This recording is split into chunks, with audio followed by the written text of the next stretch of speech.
Pak Jari, tak kalah menariknya begitu ya pernyataan dari Bapak Luhut Binsar Panjaitan ini terkait yang mana apabila nantinya ada sektor dan industri telekomunikasi yang mati begitu, ini karena kesalahannya sendiri, karena tidak mampu bersaing di mata masyarakat atau tidak membuat hal yang lebih spesifik agar masyarakat ini memilih sektor dan juga produk layanannya. Bagaimana kalau dari pandangan Anda, Pak Jari? Ya, seperti yang saya sampaikan Mas Bram, terhadap teknologi telekomunikasi itu akan selalu berkembang. Itu dulu nih, keniscayaan dia sifatnya. Yang kedua, sama dengan dulu ya, kalau kita bicara ya secara analogi sederhana saja, dulu kita terkejut dihadirkan dengan namanya Gojek gitu ya. Wah, mungkin abang-abang ojek akan melakukan perlawanan, apalagi nih transportasi jenis apa ini, gitu ya. Nah, artinya fase-fase kehidupan manusia itu memang akan selalu komplementari, saling melengkapi.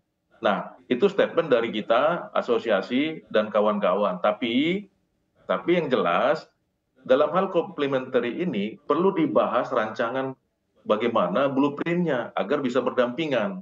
Misalnya, apakah Starlink ini dia mungkin dari pemerintah pusat diarahkan khusus membantu tugas pemerintah terhadap tadi Pak Firly sudah sampaikan kurang lebih 15% penduduk atau warga negara Indonesia perlu connectivity di daerah-daerah terluar ya.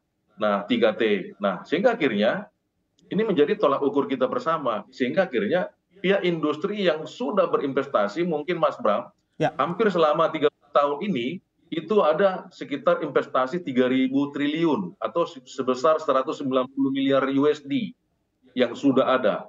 Jadi ratusan tower itu dibangun, kita kayak fixed broadband itu kurang lebih sudah 800.000 kilometer. Memang baru penetrasi di 30% dari 514 kabupaten kota kalau kita ngambil angka existing, kurang dari 4 provinsi yang ditetapkan di Papua, hasil dari Komisi 1. Jadi artinya memang kalau nunggu fiber optik sampai connectivity ke daerah 3T lama dan mahal. Satu. Kedua, kalau melihat dari BTS juga itu juga perlu waktu dan investasi cukup besar, memang betul. Nah, ini yang kita harapkan agar teknologi seperti Starlink ini ya itu dapat dikelola dengan baik sebagai komplementari sehingga akhirnya tidak terdampak kepada semua persoalan ekonomis cost existing yang ada itu jadi rusak tatanannya. Mungkin saya dari Amjatel selalu komitmen terhadap hal ini harus dibahas mungkin sangat-sangat harus cepat kita bahas rumusannya bersama existing komunitas telekomunikasi yang ada darat laut udara bahkan pemain existing satelit itu sudah ada rekan-rekan ASI kemarin sampaikan kekhawatirannya. Jadi kita bukan masalah tolak menolak. Jadi kami berharap ini dapat diberhentikan sementara dulu nih sampai ada rumusannya supaya jangan kayak apa ya tabrak-tabrakan gitu, kejar-kejaran. Bayangkan misalnya seperti contoh salah satu, saya tadi sampaikan 3 potensi isu yang perlu dibahas, misalnya masalah keamanan teritori terhadap bypassing teknologi tersebut. Apakah dia berperan ganda juga sebagai spy atau intelijen? Nah, ini perlu kita uji, perlu kita lakukan bersama-sama seperti apa sih teknologi yang ada sekarang yang dilakukan sementara sudah ada asosiasinya melalui ASI. Ya. Jadi ini tahapan-tahapan, ada Kominfo di sana.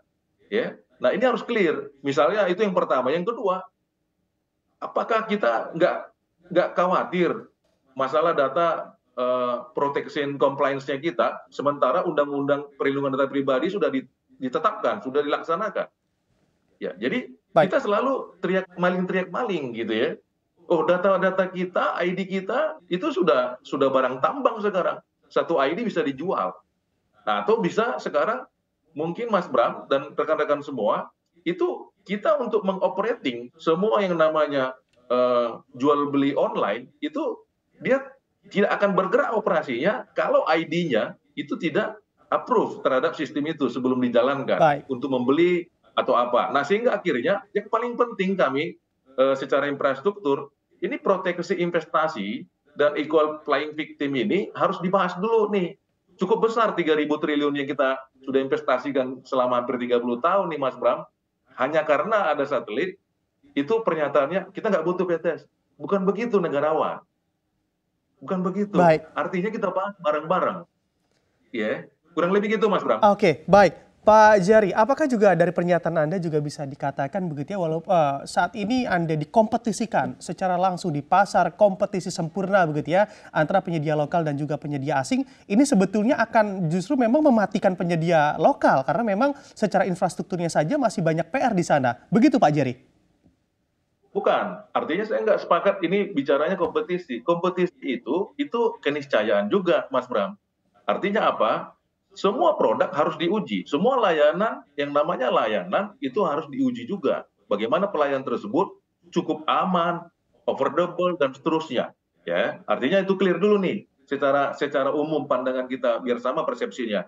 Yang kedua, ini bukan persoalan bagaimana kayak kompetisi tanpa arah. Artinya gini, kalau misalnya kami sudah misalnya membayar BHP USO, terus ada perizinan, ya. Terus ada juga setoran-setoran kayak BHP USO yang tadi setiap tahun dan itu sesuai dengan gross revenue 1,75 dan seterusnya, sumbangan-sumbangan ke negara ini itu jadi berpotensi akibatnya merusak ekosistem existing.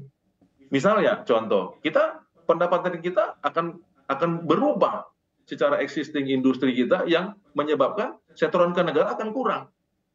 Nah, itu pertama. Yang kedua, kalaulah Starlink itu kita anggap backbone-nya adalah pakai laser to laser, dia nggak perlu ground sistem di bawah gitu ya, dan itu langsung ke Amerika gitu ya. Bisa bayangkan, dia investasinya sangat minim, tapi keuntungannya luar biasa. Ini yang kita persoalkan secara signifikan, Mas Bram, supaya ini sangat hati-hati. Jadi artinya sama dengan kita masih membahas kayak over the top kemarin. Baik. Over the top tidak butuh infrastruktur, tapi uang beredar ke luar negara Indonesia. So, apakah kita mau ngulangin itu lagi? Nah, kita harus merancang. Kita Baik. bukan masalah tolak menolak, bukan. Kita harus rumuskan bersama-sama. Ini seperti apa supaya hidup berdampingan. Oke, Seperti baik. itu, Mas Bram. Oke, baik. Saya akan kembali ke Pak Firly. Pak Firly, sebetulnya kalau dari kacamata Anda, kebijakan apa sih yang memang seharusnya saat ini diracik oleh pemerintah agar memang nantinya jadi humanis begitu ya, terlihat tidak terlalu saling mematikan di dalam adanya penyedia asing dan juga penyedia lokal. Silakan dengan jawaban Anda. Terima kasih, Mas Bram. Jadi, ya saya ingin menambahkan sedikit juga apa yang disampaikan Pak Jerry tadi ya. Jadi kita semua ini sebenarnya sepakat gitu lah dari dunia usaha ini dari industri ini sepakat bahwa kita tidak menolak teknologi, itu satu ya. Yang kedua, dari dunia usaha ini saya harus menekankan juga bahwa kepastian hukum itu penting gitu loh buat diterapkan gitu kan. Jadi artinya hukum yang udah ada ini ya memang kita melihat bahwa ya hukum yang udah ada ini harus dipatuhi gitu kan, harus dipatuhi sehingga kita bisa melihat bahwa semua pihak itu menghargai hukum yang ada di Indonesia gitu loh. Kalau bayangkan aja kalau misalnya hukum ini tidak dipatuhi kan juga tidak baik bagi iklim investasi dan iklim dunia usaha gitu loh. Itu yang kedua. Nah, kemudian yang ketiga itu adalah betul kita udah koordinasi dan terhadap anggota-anggota kami di Kadin ya.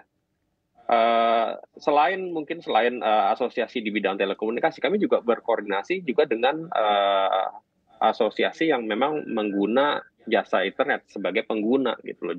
Contoh kayak misalnya IDEA gitu loh. IDEA itu adalah asosiasi e-commerce Indonesia, di mana mungkin pasarnya mereka itu adalah para pengguna internet gitu di Indonesia.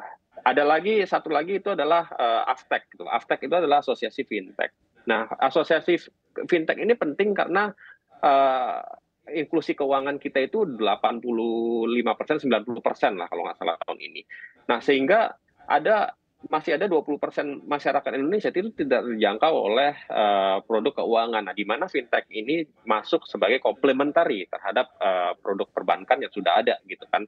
Nah, tulang punggung daripada fintech ini adalah internet gitu kan, karena mereka melakukan transaksi keuangan yang live gitu kan, yang simultaneously yang terjadi setiap saat gitu, sehingga membutuhkan konektivitas yang stabil gitu.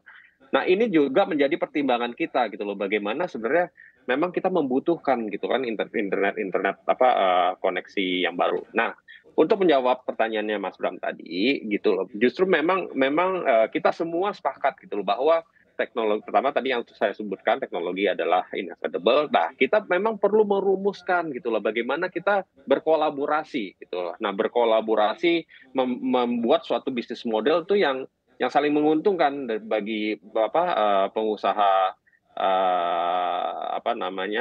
telekomunikasi yang udah ada dan Starlink ini atau satelit lagi, atau misalnya mungkin teknologi yang sama kita bisa manfaatkan gitu loh dengan membuat Starlink LEO baru gitu loh, atau dan lain sebagainya gitu. Baik. Jadi saya yakin dan saya percaya solusi ini pasti akan bisa kita temukan di titik tengah gitu loh, di mana mungkin contohnya tadi Pak Jerry sampaikan ketika ojek online itu masuk gitu loh, terjadi penolakan, akhirnya kan kita bisa menjadi kesinambungan gitu loh antara ojek konvensional dengan ojek online. Sama kayak misalnya waktu Pertamina mendominasi SPBU di Indonesia, ketika Shell masuk itu penolakan itu juga terjadi. Tapi akhirnya kan ketika itu udah masuk, ada SPBU Baik. non Pertamina masuk ke Indonesia, akhirnya Pertamina tuh dipaksa untuk memperbaiki servis gitu kan, servis SPBU-nya. Jadi masyarakat yang secara keseluruhan diuntungkan. Oke.